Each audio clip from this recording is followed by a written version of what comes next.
Hey, I'm Brian Van, SportbikeTracker.com, and today we're going to do a product breakdown on the AGV Corsa R full face helmet.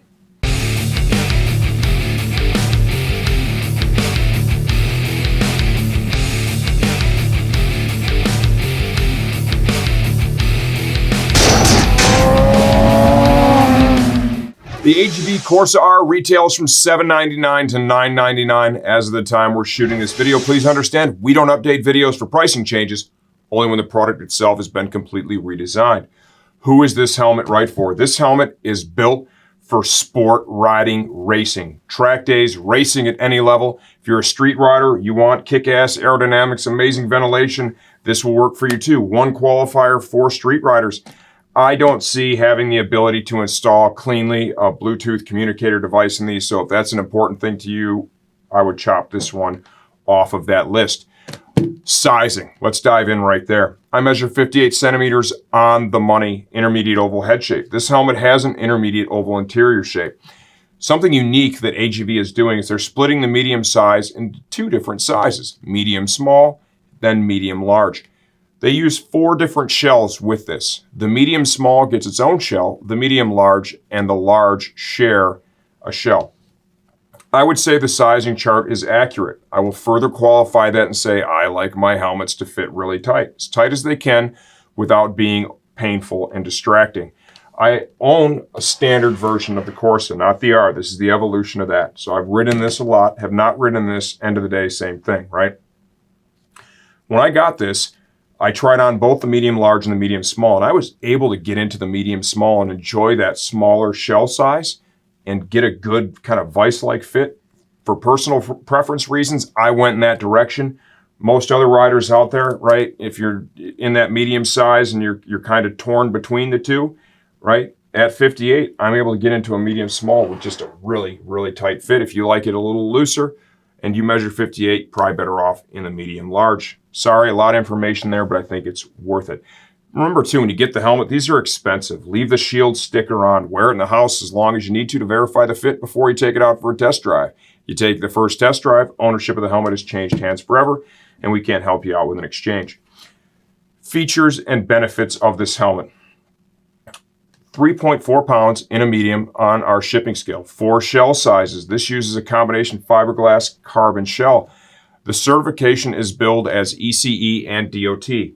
With that said, I cannot find an E.C.E. sticker on the outside nor on the inside of this helmet. All their literature states E.C.E. Their website states E.C.E. I just want to be upfront about that. Ventilation with this helmet. Next to the Pista GP, this is the most ventilated helmet on the market. I would definitely recommend wearing earplugs with it. 3 large intake vents up here that are switchable up in the brow and crown area. Large intake vents here in the chin. The switch for these is pretty trick. You know, it's behind here. Kind of cool. Exhaust is managed through this area here. Crazy ventilation is all I can tell you. The aerodynamics of this helmet are also excellent. Another class-leading feature is going to be the field of vision. While all the other helmets we did in the racetrack comparison feature, they had an unobstructed view for me. There is no question the Corsa R and the Pista GP offer the most open field of vision. I think you can clearly see it here. Also offers a centrally located shield lock. That's something that I really dig.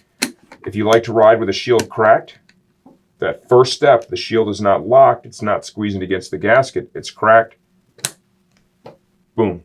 For fog-free performance, this thing ships with a Pinlock ready clear shield and a fog-resistant Pinlock 120 lens, max vision.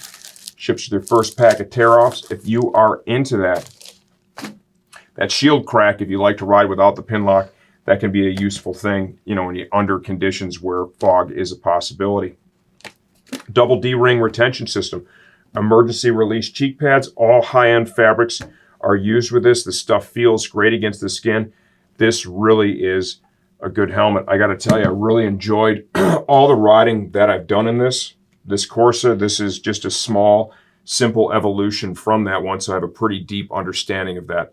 When we come back, we're going to begin disassembling the helmet and giving you a closer look from the inside out. Before we dive in, glasses compatibility with this one offers excellent glasses compatibility. I forgot that in the first segment. Shield removal and reinstallation. Start by unlocking it, raising it all the way to the upwardmost position. To remove it, push down on this tab while pulling out. Come over to the other side, repeat that. Off comes the shield. You're going to notice when you get this thing off, there is some weight here. This shield is strong, impact resistant, shatterproof. They're even using some metal pieces here in the retention system, right? So a very serious piece of equipment. You'll notice that too when you're buying these shields. You buy a dark smoke or something, the retail of them is fairly high. To reinstall, it's just a simple reverse process from what we did here. Go ahead and pull down, get that lined up, slide over, make sure that tang goes all the way up like so.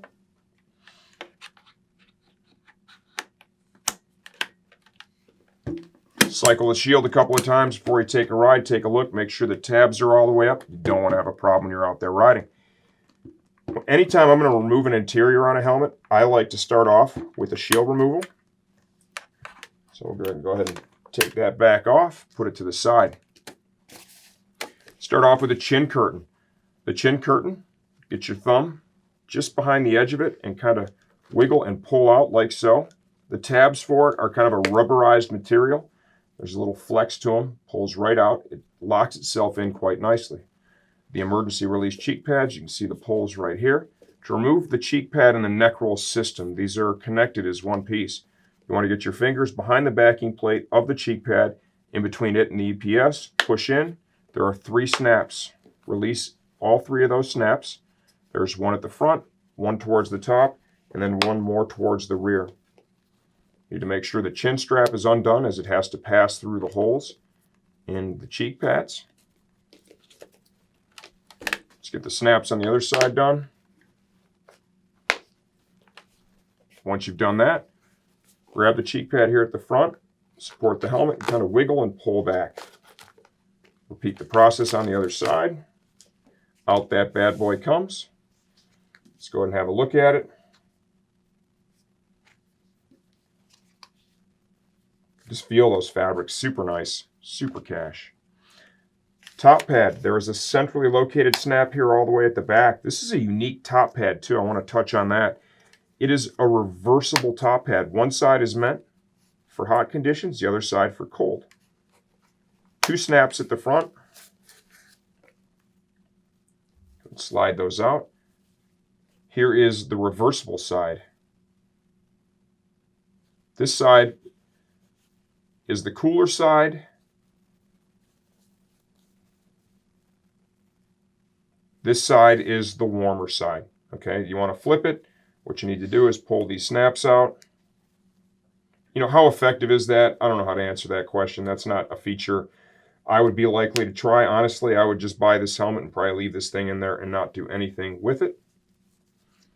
Excellent quality again with the interior.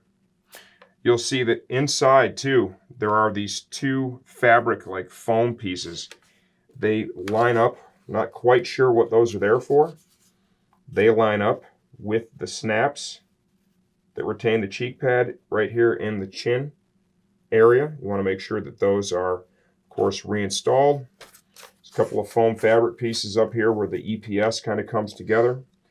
When you look inside here, you can see the size of the holes that's in the EPS lines up with the vents to bring air in the helmet, all the channeling. No wonder why it flows so much air.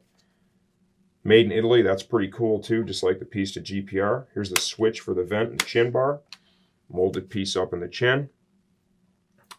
Oh yeah, I forgot this too. Cut out for the collarbone area, right?